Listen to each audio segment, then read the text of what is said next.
Bonjour à tous, sur cette vidéo on va voir ensemble 9 astuces qui peuvent vous faire gagner du temps sur Canva. La première de celles-ci c'est comment arrondir les angles. Donc si vous cliquez sur une image ou une vidéo, ensuite vous avez des options ici en haut, notamment l'option style de la bordure. Là vous pouvez cliquer dessus, on voit différentes options, notamment ici par exemple une bordure plutôt pointillée ou même ici plutôt l'épaisseur de votre bordure. Ici imaginons qu'on ne met pas de bordure du tout, mais il y a aussi l'option comment ici arrondir les angles. Donc là, si vous ajoutez une bordure, par exemple ici comme ceci, vous pouvez aussi choisir la couleur de la bordure. Imaginons ici, je choisis une bordure bleue. Ensuite, une option que vous pouvez avoir, c'est que si vous cliquez sur votre image avec la bordure choisie, vous pouvez aller ici sur le pinceau pour cliquer sur copier le style.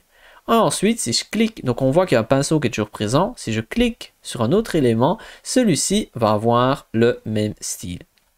Et donc ça, c'était les deux premières astuces. Troisième astuce, c'est l'astuce de comment rogner facilement. Si vous cliquez sur une image, vous allez, on peut voir ici sur les petites barres sur le côté. Et là, hop, je peux rogner très facilement et je reviens en arrière si je fais une erreur. Ici, je peux rogner, hop, si je souhaite aller en arrière, je peux toujours le faire. Et vous pouvez rogner comme ça très rapidement, c'est très simple et efficace. Astuce suivante, c'est d'utiliser les applications. Donc qu'est-ce que c'est les applications? C'est ici, si vous allez à gauche dans l'application, vous avez plein d'éléments intéressants qui peuvent vous aider dans vos designs. C'est vraiment pas une zone à négliger parce qu'il y a énormément de choses intéressantes. Donc il y a énormément de sites partenaires qui sont présents ici et il y en a des nouveaux pratiquement tous les jours. Donc c'est vraiment une zone où il faut vraiment regarder ça, tenir ça à l'œil parce que c'est vraiment super intéressant.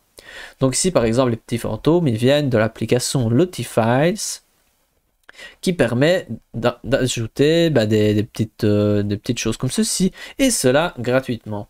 Ensuite, si je reviens dans applications, vous avez plein d'autres applications qui permettent de créer des images avec de l'intelligence artificielle ou plein d'autres choses. Donc voilà, je vous laisse découvrir par vous-même. Il y a vraiment beaucoup de choses intéressantes.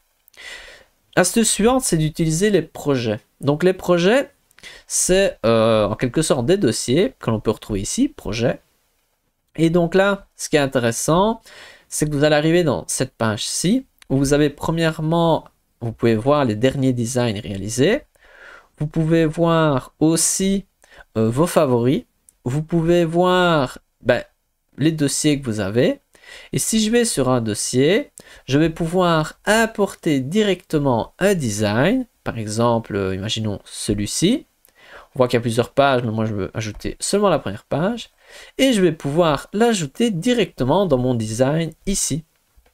Et maintenant, je peux le modifier. Ce n'est pas une image, c'est quelque chose que je peux modifier comme je veux, je peux effacer, je peux changer les choses. Et voilà. Et donc ça peut être intéressant.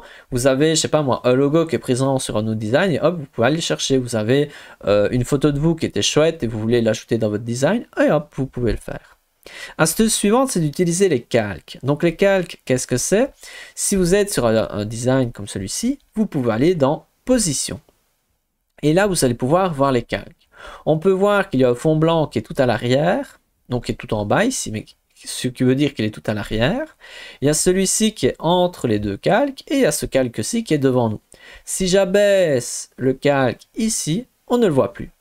C'est comme si le calque tout en haut était le plus proche de nous, et celui-ci le plus lointain de nous. Et donc ça c'est surtout intéressant si vous avez plus que 3 calques, si vous avez 5, 10, 15 calques, là ça devient intéressant de pouvoir jongler avec tout ça. Astuce suivante, c'est d'utiliser les cadres. Donc qu'est-ce qu'un cadre? Un cadre c'est un récipient, ici par exemple le S comme ceci, on voit qu'il y a un paysage dedans, mais il y a plein de types de cadres. Je vous montre cela dans éléments, vous descendez et vous pouvez chercher les cadres. Donc il y a des cadres de tout type, par exemple celui-ci qui est rond, vous avez des cadres en forme de lettres comme celui-ci, ou vous avez des cadres complètement différents avec ici il y a ceci autour, et ensuite celui-ci par exemple. Et sur la barre de recherche, vous pouvez écrire un type de cadre particulier, je ne sais pas si j'écris, je sais pas moi, tracteur, je vais peut-être trouver quelque chose, ou peut-être pas, à vous de regarder. Donc ici, on a différents cadres et à chaque fois il y a un paysage pour indiquer que c'est un récipient qui peut accueillir une image. Ensuite ici je vais ajouter des images. Comment est-ce que je vais faire pour ajouter des images? Moi je vais aller dans application et je vais chercher une image qui se trouve sur Pixabay, mais vous pouvez prendre une image depuis importer, vous prenez depuis votre ordinateur. Moi ici c'est juste que je prends des images d'ici. On voit ici une belle image comme ceci, je vais la mettre dans l'ordinateur. Je vais prendre ici cette belle image, je vais la mettre ici.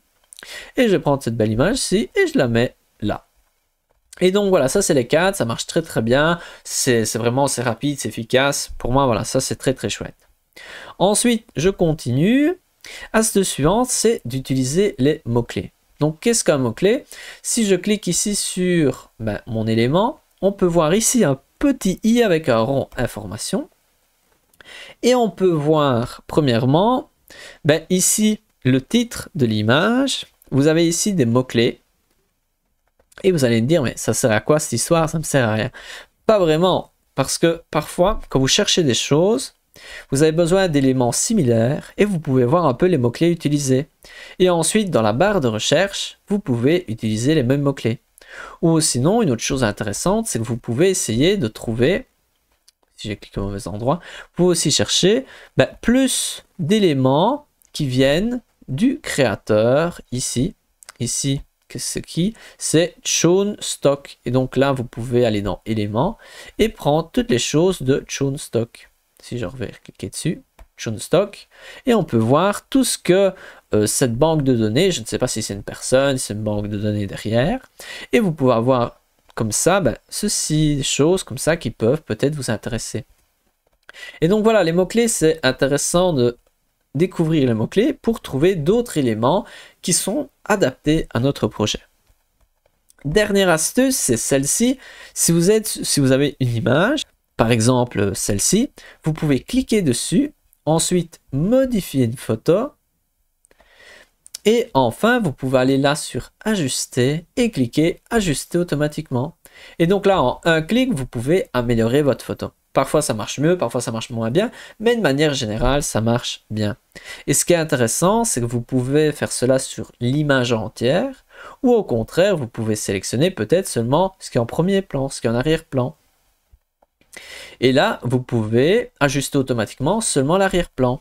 Donc voilà, ça c'est une chose intéressante. Mais vous pouvez aussi modifier ici seulement l'arrière-plan et modifier, imaginons, la luminosité. Donc là, c'est plutôt manuel. Par exemple, je fais comme ceci. Voilà, à vous un peu de tester toutes ces petites choses et vous pouvez avoir des rendus sympathiques. Donc voilà, c'est tout pour cette vidéo. J'espère que vous avez bien aimé. On se retrouve à une prochaine.